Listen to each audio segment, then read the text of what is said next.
Olá, seja muito bem-vindo, muito bem-vinda aqui no Secov Goiás para mais uma entrevista. Hoje nós vamos falar sobre gestão condominial, que é sempre um assunto que rende muito. Se a gente ficar aqui fazendo 50 lives, a gente vai continuar tendo assunto. E o nosso convidado hoje é o Calil Mussi, que é sócio-diretor da ABL Prime Gestão Comercial. Calil, seja muito bem-vindo, muito obrigado por mais uma vez ter aceito o nosso convite. A gente estava falando aqui que a gente já fez, na época da pandemia, a gente fazia aquelas lives, tudo, eu estava explicando porque que hoje a gente opta por fazer um ambiente de entrevista, mas enfim. Calil, queria que você falasse um pouco da empresa, da ABL, o que ela trabalha, o que ela faz, desde quando que ela foi criada. Seja muito bem-vindo. Obrigado pelo convite, Yuri. Obrigado pela oportunidade de estar aqui de novo falando com vocês. A BL atua no ramo imobiliário. A gente começou primeiro nichado em shopping center e com o tempo a gente veio abrindo atuação em outras atividades. Ficou pequeno o shopping, né? Oportunidades de mercado que foram aparecendo, né? E especificamente loteamentos, incorporação convencional.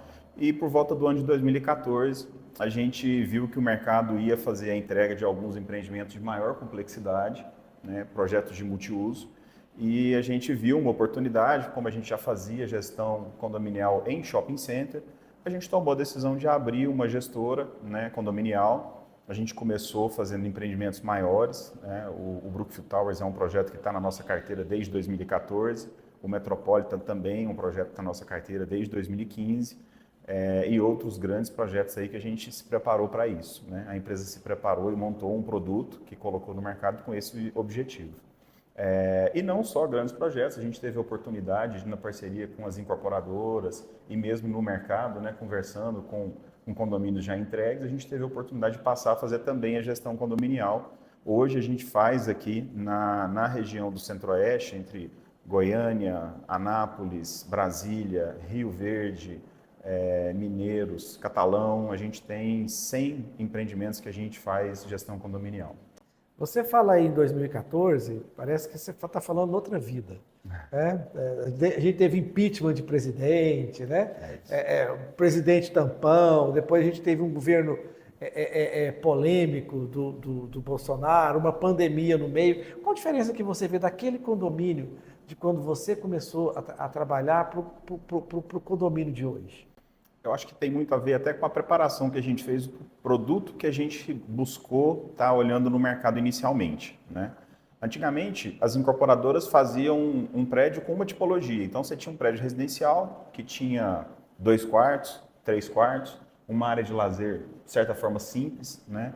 E as pessoas que iam para aquele empreendimento, elas iam com o objetivo de morar. Então, você tinha, de certa forma, bem concentrado quais eram os objetivos. Ou eu morava ou eu alugava para uma família para morar ali. Hoje, os condomínios têm mais objetivos, né? Então, você tem, vou voltar de novo no exemplo do multiuso que a gente administra. Você tem o residencial e o comercial e um mall de conveniência. A pessoa mora perto do trabalho. Então, o objetivo dela é ter um apartamento que tenha conveniência de um shopping para ela fazer compra, um shopping pequeno para onde ela possa fazer compra, mas tem também a oportunidade de estar morando próximo do trabalho. Além disso, algumas empresas também compram ali a sua unidade comercial, né, para fazer a sua sede, também com a vantagem de que tem um apartamento que ele pode alugar e que a pessoa que trabalha fora e vem para trabalhar ali na cidade naquele momento tem a conveniência de estar perto da sede da empresa. Então, os objetivos mudaram, né? Você acaba tendo a ligação entre esses vários setores. E isso muda muito o interesse, porque, óbvio, você não tem só quem está ali para esse motivo, você tem quem está também para morar, e aí os interesses começam a ficar distintos. Então, o que mudou de lá para cá, que eu vejo a principal mudança, é o fato de que nos condomínios hoje, você tem vários interesses ali dentro. E aí começa a nossa dificuldade, né, de você fazer a conciliação de todos esses interesses em setores que são tão distintos. O síndico mudou? Mudou demais, porque, igual a gente estava falando, antigamente ele cuidava de um tipo de cliente, vamos dizer assim, né? Ele tinha o condômino morador, que era aquela família, né? Hoje ele tem o morador, hoje ele tem um investidor, que aluga por Airbnb, e hoje existe sim um problema ali entre o Airbnb e o morador, né? Porque o morador sente uma certa insegurança em ter várias pessoas transitando ali, né? Pessoas diferentes a cada semana na unidade ao lado. Então, o síndico tem que saber conviver com essas diferenças, né? De novo, às vezes até na tipologia mesmo do prédio. Antigamente eu tinha um prédio com 3 apartamentos em todas as unidades. Hoje não. Hoje eu tenho um condomínio que eu tenho 1 quarto só, 2 quartos, 3 quartos. Então, os interesses são distintos. Às vezes eu, solteiro, mudei para um apartamento, vou para uma assembleia em que tem um apartamento de 3 quartos que tem uma família para aprovar uma brinquedoteca. Qual que é o meu interesse em aprovar uma brinquedoteca? Tá, e como que resolve esse mundo muito mais complexo que você apresenta? Vou falar do síndico, né? Que habilidade que o síndico tem que ter para entender, conviver e vencer nesse mundo e não ser destituído da sindicância? Aqui a gente começou a falar só dessa diferença de interesse, né? Então, ele tem que ser um conciliador. O síndico hoje, ele tem que ter a característica de saber conciliar e de quando participa de uma assembleia, saber conduzir bem os interesses, né? E mostrar que tudo que está sendo feito, em momentos vai atender uma parte do condomínio, em momentos vai atender uma outra parte. Então, ele tem que saber trabalhar bem essa conciliação. Mas a mudança não foi só nesse atendimento de cliente, né? Os empreendimentos também ficaram mais complexos. Mesmo que você tenha um empreendimento só comercial hoje, você tem empreendimentos que são com tendência de clube, né? Então, você tem quadras, você tem piscinas, você tem sauna.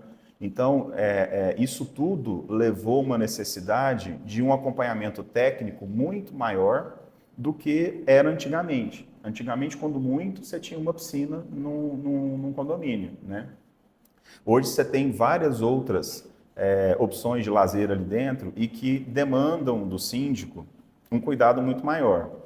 Além dos cuidados que já existiam e que eram de obrigação do síndico, né? Então, ele tem a obrigação de cuidar da manutenção como um todo do empreendimento, regras que antigamente nem eram tão observadas, como o simples fato dele ter a necessidade de fazer um seguro predial, uma obrigação que sempre existiu, né, mas que hoje é vista com muito mais cuidado.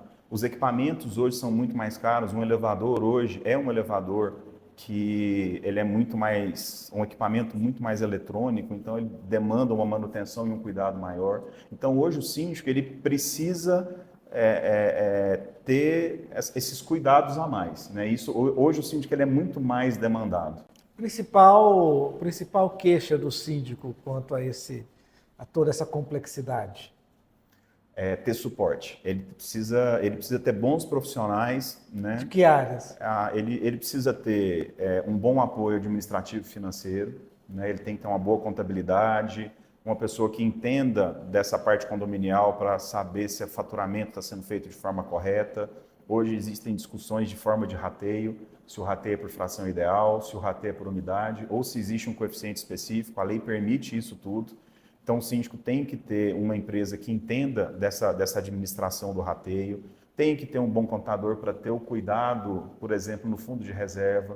O fundo de reserva hoje, por uma questão de locação, é um assunto que tem sido muito discutido, porque na locação a responsabilidade do fundo de reserva é do proprietário e não do locador.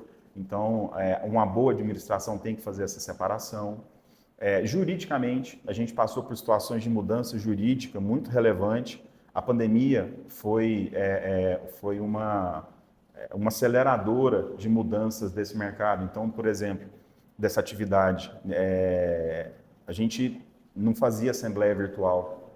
A gente passou a fazer assembleia virtual por causa da pandemia, né? E hoje é muito comum você fazer assembleia virtual e ela é até muito bem vista porque ela dá mais opção. Então, se você tem um condomínio que está viajando, mesmo ele estando viajando, ele tem a possibilidade de participar. E tem a daquela legalidade, assembleia. né? Eu acho que a questão da legalidade, quando eu acho que até demorou para o morador entender que era legal, que era possível se fazer. Aí depois que relaxou, aí foi, né? Hoje já é algo bem usual, todas as pessoas já conhecem.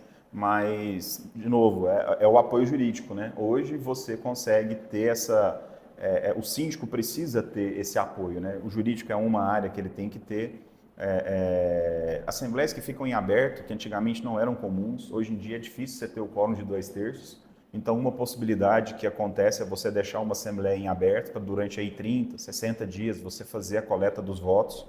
É uma situação que não era comum e hoje também já está mais usual. Isso tudo acontece com um bom profissional te dando suporte. A parte técnica de manutenção do prédio, bomba, elevador, gerador, tudo isso precisa de ter um bom acompanhamento, manutenções de fachada, manutenções de paisagismo. Então, tudo isso é importante você ter profissionais ao lado. Tá. Calil, hoje a gente vai falar muito da profissionalização do síndico. Mas se o síndico for aquele morador que caiu de paraquedas ali, o que ele vai ter, o que ele não vai ter que um síndico profissional tem? A diferença hoje, eu vejo ela muito no seguinte, o síndico morador hoje, o ideal para ele, óbvio, se o condomínio der essa condição, é que ele tenha uma boa administradora e bons profissionais dando suporte para ele. A diferença é que o síndico profissional ele já vem embarcado de algumas dessas seguranças, vamos dizer assim, algum desses apoios, né? O síndico profissional hoje ele vem muito no sentido de dar a imparcialidade na convivência do condomínio. Porque hoje, com tudo que vem acontecendo, nas relações entre vizinhos, entre as pessoas, eu não quero multar o meu vizinho, né? Eu não quero que o meu vizinho tenha algum tipo de chateação comigo. Então, a hora que você coloca um síndico que é terceiro, teoricamente você está trazendo uma imparcialidade nas decisões. Não existe aquela sensação de que o síndico não gosta de mim, implica comigo, né? Ou o síndico também não se sente, de alguma forma, constrangido em multar o seu vizinho para depois encontrar com ele e ter uma reclamação de, poxa, você me multou. Então, a vantagem do síndico profissional que eu enxergo hoje é ele trazer parte dessa estrutura, porque o síndico profissional normalmente é uma empresa que já entende um pouco da atividade condominial, é um síndico que já sabe, sobre as manutenções e quais empresas pode apoiar nesse sentido, quais empresas boas de contabilidade para ajudar. Então, ele já vem embarcado com uma boa solução junto com ele, né? E, principalmente, essa imparcialidade que eu acho que ajuda muito. Mas Calil, não tem sempre aquele negócio, mas eu nem conheço o síndico, de onde que ele saiu? Não tem sempre uma desconfiança do morador? O entendimento do morador para quando ele tem o síndico profissional é o entendimento de que não é uma pessoa que faz aquele serviço. Isso é muito importante. O síndico profissional, ele, na verdade, ele tem todo um suporte que ajuda ele Eu no acho dia que a dia. é mais ou menos igual quando chega para você a sua cobrança de condomínio e que você sabe que tem uma empresa que fez ali aquela planilha lá, tudo certinho, bonitinho. É mais ou menos esse o caso? A empresa que fez o faturamento, ela leu a convenção, ela viu qual era a forma de rateio, ela se preocupou com um orçamento para fazer o rateio. Então, existe toda uma preparação por trás para aquele boleto acontecer. A assembleia tem que ter sido feita, a aprovação daquele valor, né? Então, não é simplesmente aquele boleto do mês, aquilo ali é o resultado de todo um trabalho. No síndico profissional é o mesmo caso. Ele tem toda uma equipe por trás que dá suporte e parceiros que dão suporte. Aí é o que eu falei, da diferença do síndico, que a gente fala morador, ou síndico ali do condômino, né? Ele tem que se cercar de bons profissionais para conseguir também atender esse nível de exigência que hoje existe para um síndico. Onde você vê esse síndico morador errando? Olha, o que eu vejo na principal dificuldade do síndico morador é exatamente ele tomar decisões sem ter o suporte adequado. A gente às vezes assume alguns condomínios em que um erro frequente é, por exemplo, um desconto de boleto. Ele é meu vizinho, ele atrasou o boleto, foi só um mês que ele atrasou, eu vou dar um desconto para ele. A legislação é muito clara nesse sentido. O síndico não tem o direito de dar descontos, né? Mas ele acaba cedendo a uma relação de proximidade. Então, a gente vê alguns erros que no dia a dia não são tão prejudiciais ao condomínio, mas que se a gente for ver uma formalidade, ele está fazendo de maneira inadequada. Ele às vezes perde algum prazo de algum equipamento que ele deveria ter feito manutenção, então ele pode de alguma forma perder ali a qualidade daquele uso, daquele equipamento, um elevador que não está no prazo. O elevador é menos comum, as pessoas se preocupam mais, né? Mas um gerador que tem que ser testado periodicamente, tem que dar o start dele para que ele teste, né, e veja se está adequado. Sistemas de incêndio, que são, o ideal é que tenham teste com frequência para que não fique só no dia da renovação do corpo de bombeiro. Então, o síndico morador, às vezes, como ele não tem todos os procedimentos que tem que ser feitos ali no condomínio, ele às vezes peca em perder algum prazo, perder alguma garantia, fazer uma partida errada, por exemplo, a hora que eu comentei do desconto. Então ele acaba se perdendo um pouco disso, né? Arquivos de documento, não ter a formalidade de ter documento. As empresas, como têm uma responsabilidade por trás, acabam sendo mais formais em tudo que elas fazem, né? O síndico às vezes contrata com um recibo, contrata com um documento que não é o mais adequado, deixa de fazer algum tipo de recolhimento. Então, são erros que uma pessoa sozinha tomando conta do condomínio, ela não vai conseguir abranger todas as atividades que tem ali, todas as matérias que tem. Essa transição do síndico morador para um síndico profissional, como que ela é feita? Ela é rápida? Eu imagino que como são muitos interesses, como são muitos moradores, eu acho que sempre deve ter ali uma pequena dúvida, um pequeno, vamos dizer assim, um pequeno pé atrás. Isso acontece? Normalmente, o condomínio, quando ele toma a decisão de passar a ter um síndico profissional, é porque os condôminos já detectaram que O negócio já está feio. Existe uma situação da qual eles não estão mais dispostos a ficar nela, né? Então, ali o que acontece é que aconteceu um desvio e de novo, a culpa não é do síndico, foi um fornecedor que fez alguma coisa inadequada, e aí como é que eu vou culpar o meu vizinho, brigar com o meu vizinho, com quem até tem uma boa relação, com um problema desse? Então, e a gente já passou por situações parecidas com essa, em que a gente assumiu um empreendimento, né, exatamente nessa condição, de que, olha, eu era síndico, mas eu estou saindo porque eu fiz, e a pessoa, às vezes até reconhece que, infelizmente, não fez a condução mais adequada e que ela prefere ter uma empresa para que nem ele, nenhum outro vizinho dele passe por aquela situação que ele acabou passando, né? Então, as mudanças, elas acabam hoje sendo mudanças que acontecem com naturalidade. Hoje é muito nesse sentido. Os condomínios buscam mesmo para sair desse problema com o vizinho, ser síndico, com desgaste entre eles, mais nesse sentido. Eu vejo, por exemplo,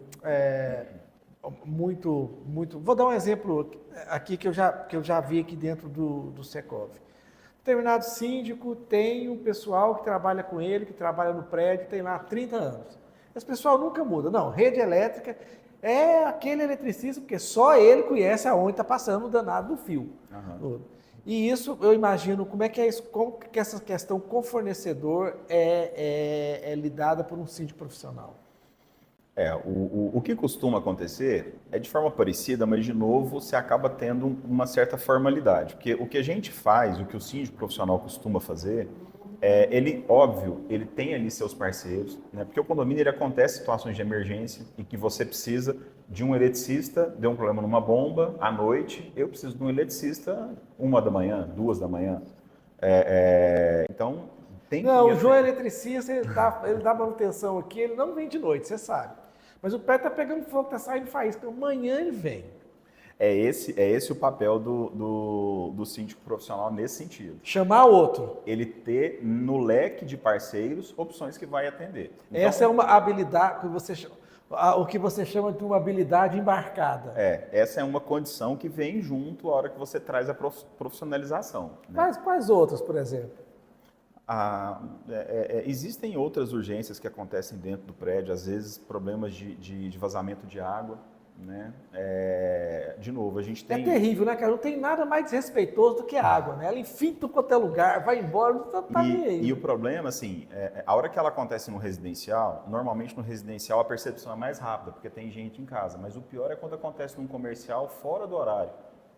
Porque a gente só consegue detectar a hora que eu estou fazendo uma ronda, ou no outro dia de manhã, porque imagina, eu passei, fiz a ronda, não vi nada, aí no outro dia de manhã eu vou lá e tem uma piscininha no meu andar, né? Aí, de novo, eu preciso de alguém que me atenda rápido, que venha de imediato. Então, são várias situações aí de serviço que você tem e que o síndico profissional ajuda. Vou dar um outro exemplo que a gente vai passar agora. Final do ano, Natal e Ano Novo. Você já até sabe, né? Extremamente... O BO vai acontecer, você já está até prevendo, porque você já viu antes. Já né? passamos por isso já. É extremamente comum você ter falta nesses períodos, Natal e Ano Novo. É óbvio, as empresas fazem escala, existe escala para isso, mas você tem um nível de falta muito maior. O síndico profissional, ele tem relações com empresas e com mais de uma, e que essas empresas têm o que a gente chama de folguista, e esse folguista, de certa forma, fica sob alerta. Então, de novo, é outra situação em que o síndico profissional ajuda. Se você está sozinho, como síndico morador, e você só atua no seu prédio, se a pessoa se a pessoa falha no Natal ou falha no Ano Novo, de novo, duas datas que são importantes para o prédio, vai ter convidado, vai ter gente chegando, a quem você vai recorrer?